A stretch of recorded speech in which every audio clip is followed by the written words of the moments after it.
Everyone, Adam here, So Wizard Podcast. I have another interview for you today. I got to sit down with Dan Buck, who's the creator of what he's calling the Dark Universe. Dan had this cool concept where he came up with a not so distant future world where animal and people are kind of a hybrid thing, and he has a couple versions of this. The first one that's out now, zoocenia is the name of the planet. If you search for that, you can find Dan's work.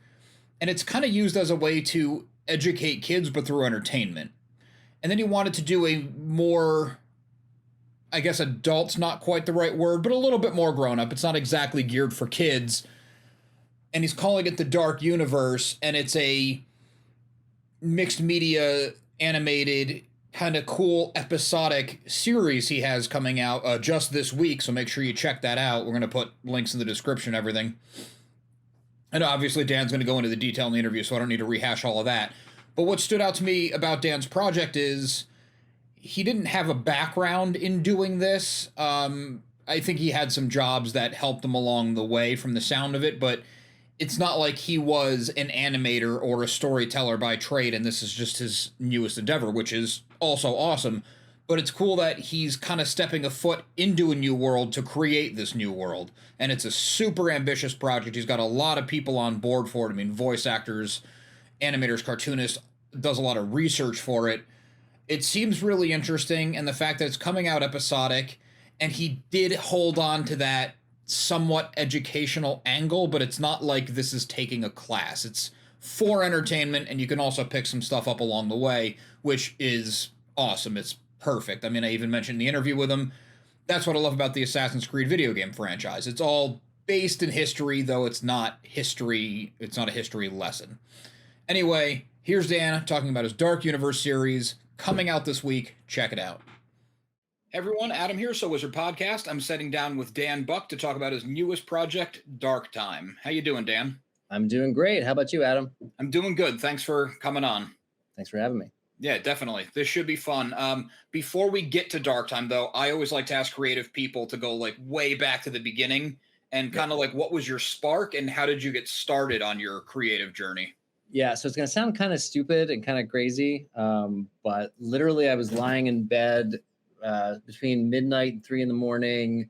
2 years ago, and I had basically two ideas at the same time, and one is Dark Tyme and one is called Little News Ears. They're not related in any way, except they both relate to zoocenia, this planet that doesn't actually, it's Earth in the future is what zoocenia is. I got very obsessed with the idea of just the future, what would happen with, evolved humans who become animal-like, and I pictured tribes and all these things. Just a very like amorphous, weird future, and I loved it. And I was like, that's a cool idea. I've never seen that before, and maybe I could kind of unite that to my News for Kids show too in a weird way. So they're both called, all the characters are from zoocenia, but that's it. So it literally happened one night. I don't know, sleeping kind of. And just a couple of years ago. So you weren't like creating series or anything like that prior?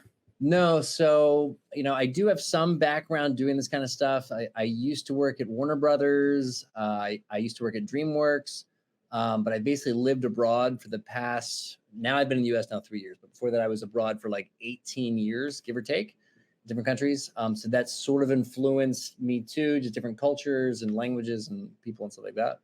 But no, it really just came out of the blue.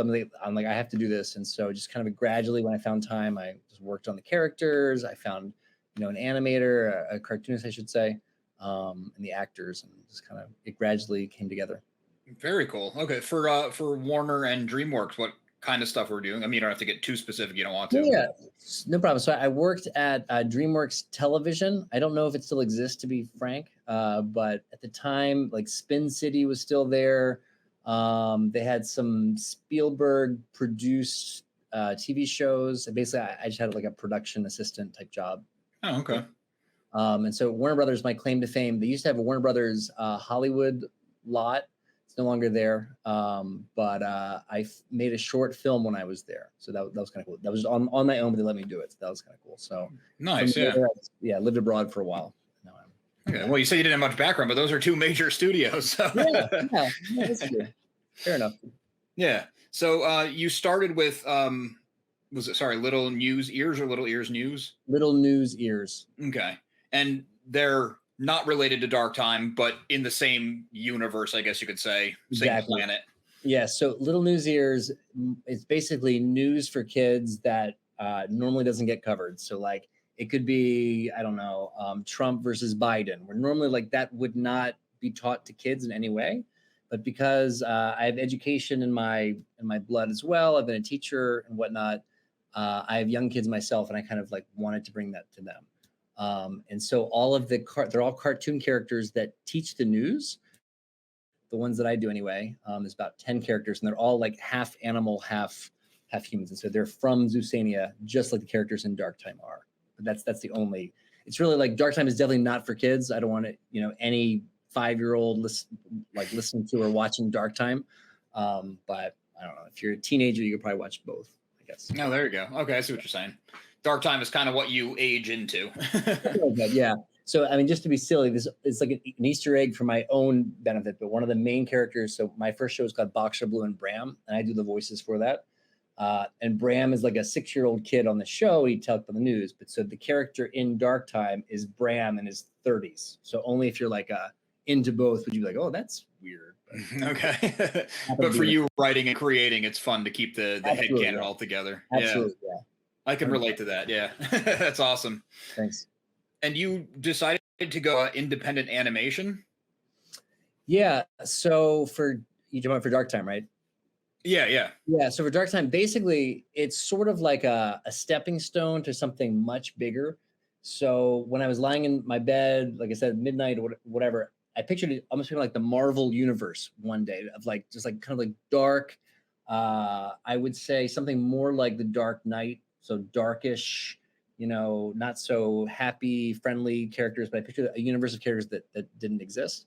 So what I hope is that Dark Time Stories from the Future is like a stepping stone to that. So I don't have a lot of funding here. I just kind of have sketches. So it's kind of like it originally was going to be called Sketches from the Future. Because basically it's just like I have, it's basically the premise in a nutshell is you have this guy from the future talking on a computer to somebody who's locked in a room in present day. She doesn't know why she's there. And gradually he's telling her how the present and the past historical events, they're all erased by these people coming back in time to inhabit the earth in present day. And so that's sort of the premise. And I hope it to be, a spark for, greater things. Yeah, it sounds very ambitious, especially for you're kind of a one-man band getting this going. Exactly, I am a one-man band for sure. Yeah, I guess given your concept, animation makes a lot of sense, but that must have been really intimidating to try to take on without like studio backing or something similar. Yeah, sure. So it's not so just to kind of compare the two. So Little News Ears is like it's a cartoon character, it's like talking, and then it's basically clips. So that's it. So it's not animation made for every episode. It's just like a kind of a stock character who's just blah blah blah blah blah blah blah, blah talking. For Dark Time, it's just kind of a sketch of this guy, or actually, it's if I get into season 3, I think it's up to like 50 characters or so. But as of now, it's about let's say 35 characters or so. But it's just the sketch of them. So it's more of like it's like a bottle drama of like two people talking. And remember, this was all filmed during the pandemic too. So like right in the beginning, we're all like, what is going on? So we literally used Zoom and just filmed it, just actors kind of talking. And I hope it is pretty interesting as it unfolds. Yeah, no, that's sorry. No, that's smart because it sounds like you have the vision and everything, and you're just finding ways to I don't want this to sound insulting, but you're finding ways to work around the limitations of being a one-man band. Yeah, it's not insulting anyway. Okay. So like, I have a good friend I've known for a long time. His name is Bob Rogue, and he is an incredible composer. He lives in Japan, and he's lived there for 25 years. And so he's been writing the music for it. So like I have some great resources at my feet, but it's one-man band who's just kind of using what I can to make it work. Yeah. I can't draw, for example. I couldn't draw to save my life. So I have an animator in Peru who's doing that. Who's a friend of my wife's, frankly. That's how it came together. All right. Yeah. So calling in all your favors. That's exactly. good. Something like that. Yeah, exactly. So, what made you want to do Dark Time as a series? Was there ever a thought of maybe a comic book or like a 2-hour movie rather than? 100%. So I hope to one day get funding for that, to build basically I want to get like a base audience from just this as a launching pad to see if people are really into this. Like I hope they are. But I know just to produce a comic book, a high quality comic book, you're talking about, tens of thousands of dollars. And right now I don't have enough. I don't have enough to do that, frankly. Right. But Yeah. yeah, so I picture a perfect world. There would be at least a series based on the characters from this web series coming out, so a comic book series, and then of course a feature film one day would be amazing as well. Okay. So Very cool. So you uh, you got the long term trajectory planned out. absolutely, I've got the ambition, I've got the vision. I just need more people in my field. Right. Okay. So Dark Time debuts next Thursday. Well, a week from when we're recording this on the 28th, if people are listening to it after. Yep. And you're doing one episode a week. So I'm gonna do it one every 2 weeks. Basically, I want it to last through the whole season, so that's part of the logic. So there's 17 episodes. The first 9 are in one era. It all takes place in the 1920s. So every episode is about a major historical happening, and basically some evil character from the future comes and interferes with it, and some good person, a superhero, if you want to call it, comes in and you know they battle or they deal, and various pathways happens. So there's always 3 timelines that are described in every episode.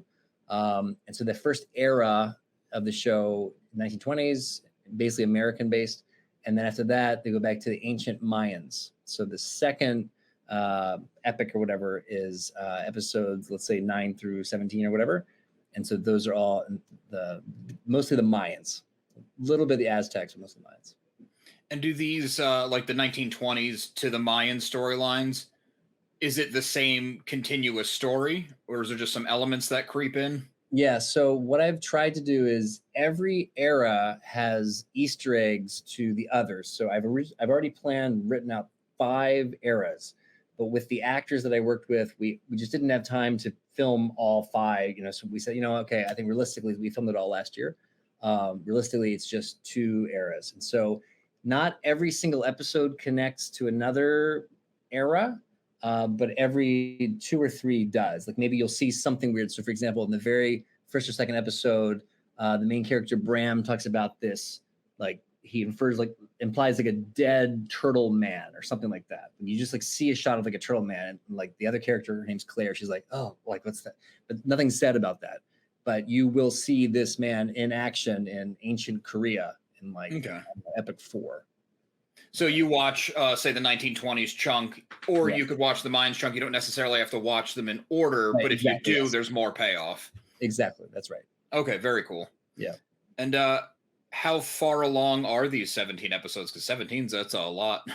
Yeah, so they are all short. I would say every episode's like maximum. It's like 5 minutes, 6 minutes. It's not a long, 30-minute series, something like that. But they've all been shot. They've all been edited. What I'm going to do is for every episode, I'm going to tweak it. Just kind of I can bring current events too. If something happens to come up that I can like connect to the show, I'll do it. I do have that kind of play around time before everyone gets aired. But yeah, they're ready to go.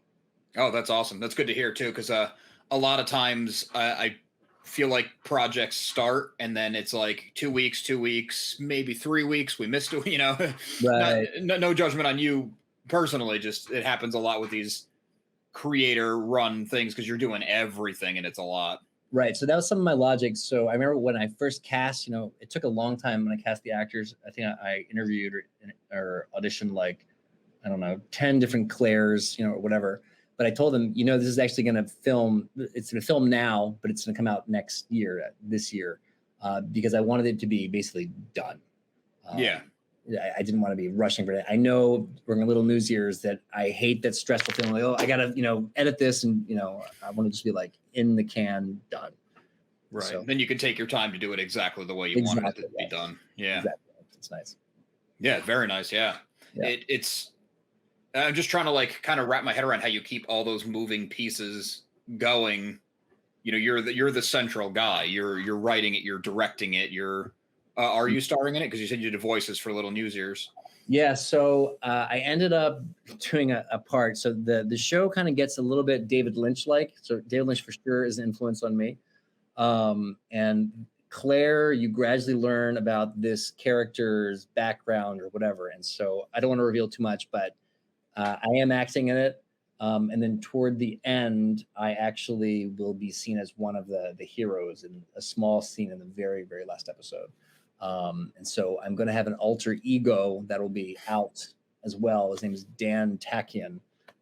So something like a Stan Lee type character I'm going to do on Twitter and whatnot coming up as well. So yeah, there you go. Because that was going to be my next question, is the promotion part of it. yeah. So on TikTok, so basically I have a pretty big following on TikTok. And I've gradually been releasing bits and pieces. So for example, right now we're showing George Watt, like just today, it's JFK. So it has a clip of JFK showing, and then it's just like, it's gone, erased, darkness. So like, it's really about all of our history just being eliminated. So I've been promoting it like that and through Instagram and whatnot. At darktime.com, you can kind of see there's a countdown coming up to the premiere. With all the eras and going through and erasing human history, it sounds like you held on to the educational aspect, even if that's not like the main driver of the show. That is an awesome question. I'm very glad you said that. I can't deny it. So in the very beginning, again, when I had that like fever dream of like those concepts, so Little News Ears is basically meant for teachers who care about the news, right? We teach kids, whatever, want to teach the kids the news. And so in my mind, I pictured history teachers, you know, who have kids who just hate history, like just bored with it, middle school, high school, whatever, like that, going like, wow, my kid, my student, at least he'll watch this and learn a little bit about African-American history in the 1920s or whatever. So I really did rally and try to get the few history teachers that I knew, history buffs and whatever. I even Zoomed with somebody, but it just didn't work out. So in the end, yeah. So like that's sort of like a side project. It's definitely standalone. It's the thing is too, is it's scary. Some of the episodes are creepy. Like you definitely, if you're a teacher, you'd be like, oh, I don't know if I want my students to learn that, because it can be pretty dark. But I did my best to always keep it in the PG-13. You know, there's no bad language. There's never any gore, things like that. But some of the things that are implied are definitely on the creepy side for sure. So like they'd be fine for middle schoolers, say. Yeah. I think so. I mean, it's no worse than like a library that has like Stephen King books that middle schoolers can read or whatever. Right? Right. Yeah. That's cool. I like that you kept the educational aspect, because I always find those stories interesting where it has a base in reality, because you're like, oh, I'm familiar with this. So you're already grounded in the story. And then it can go as many wild places as it wants because you're starting from firm footing. Exactly. Or you learn something you never knew about. So that was true in my case. I was like, I want to pick incidents in history that are just weird that I don't even know about. So that I think is cool too. So you learn, like if you're a lifelong learner guy or whatever, you just like to know what happened in the world. Yeah, that's a good point too, because you said you have the first 9 episodes are just in the 1920s. Exactly. And 1920s you could boil down to like, I don't know, flappers, prohibition. Like it's kind of over there. Yeah, so I try to pick things, you know, people are interested in. So for sure there's an Al Capone episode where he's mentioned, and the South Side Gang and all that. Their immigration roundups, the Red Scare, stuff that, you know, relates to today to without being overly political or whatever. But yeah, and I basically try to pick like the creepiest things in history that are either they're very famous or that they should be famous because they're just strange.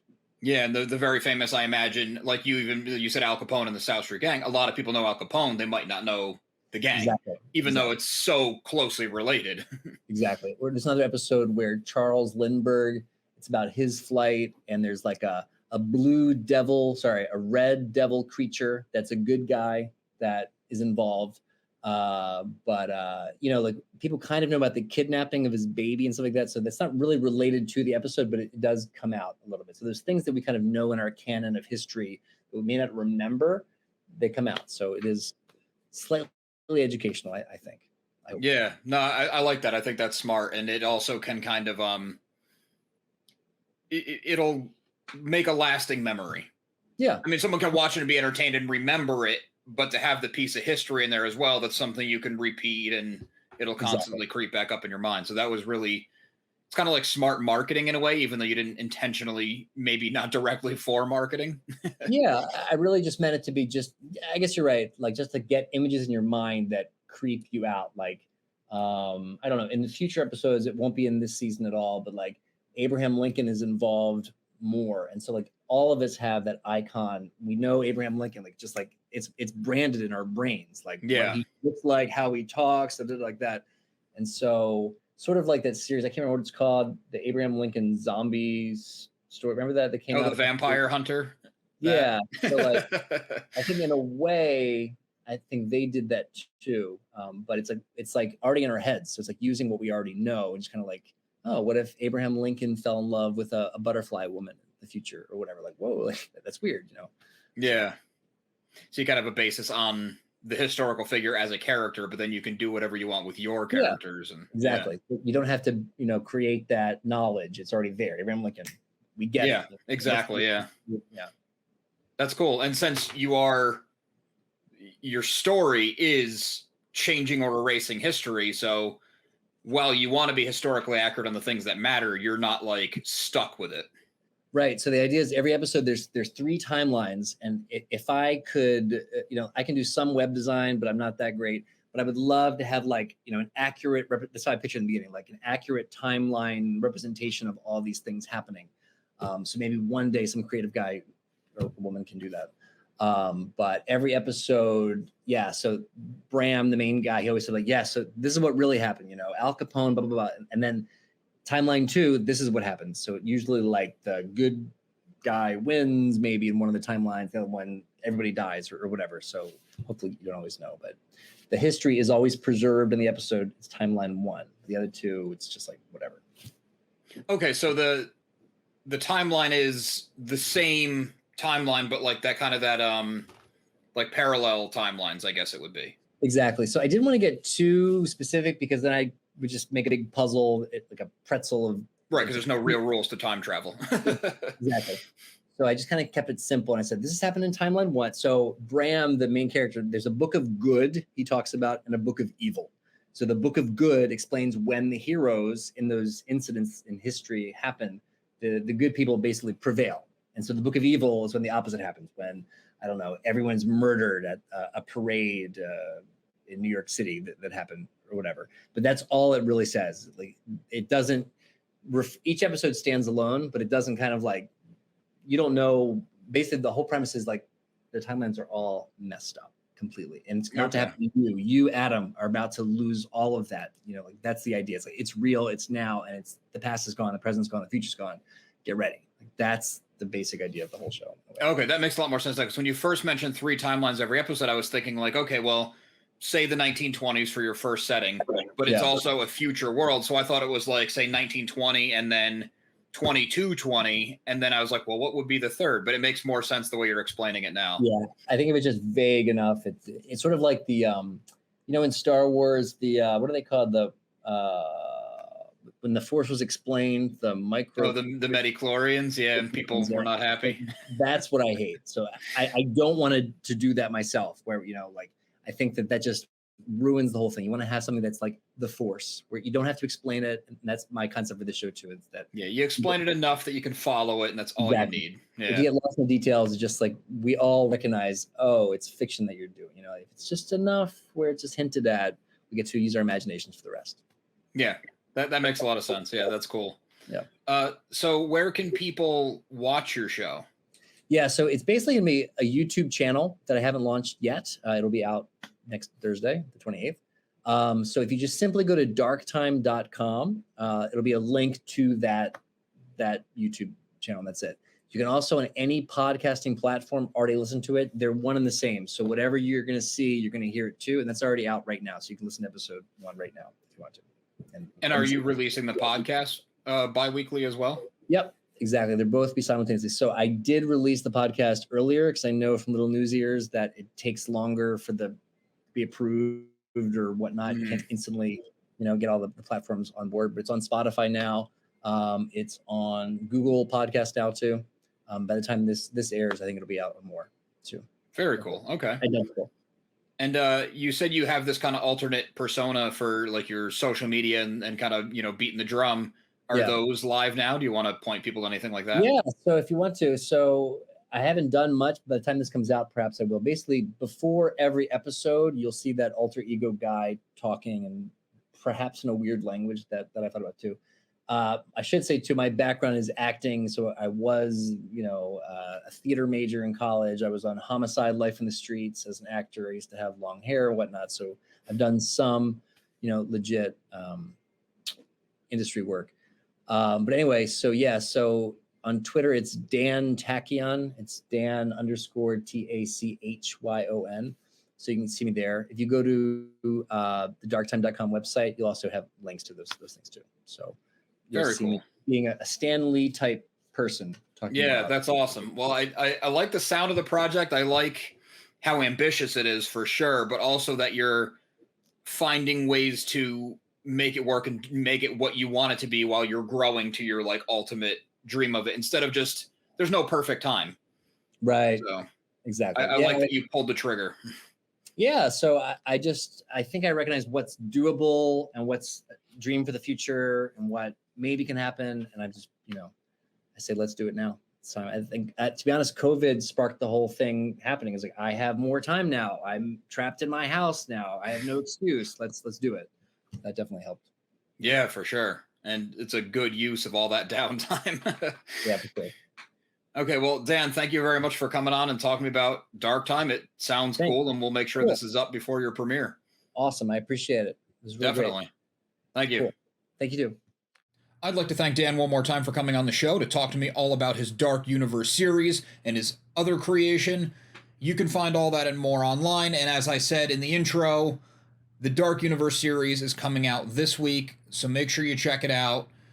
Make sure you like and subscribe. We have a lot more interviews, a lot more new movie coverage. Got a couple unboxings to edit still. More stuff coming your way. You're not going to want to miss out. Speaking of not wanting to miss out, make sure you listen to So Wizard Podcast every single week wherever you get your podcasts. So Wizard Podcast can also be found on Patreon, where for just $1 a month, you get multiple monthly bonus shows. So wizardpodcast.com is your resource for reviews, recommendations, videos, merchandise, and more. We love hearing feedback, so drop us a note in the comments, leave us something on social media. All of our can be found after the show and in the show notes. And on a more personal note, a really good friend and I have an ongoing comedy comic series. It's called Social Studies. It's a slice of life, kind of coming-of-age comedy comic about the high school experience. We write it like a sitcom, and we present it in the fashion of the 90s cartoons that we grew up on and inspired us. You can find all that and more at socialstudiescomic.com. Now's a great time to jump on. There's 7 issues out right now that make up the first chapter. Chapter 2 is coming in just a few months. Check it all out. Thanks.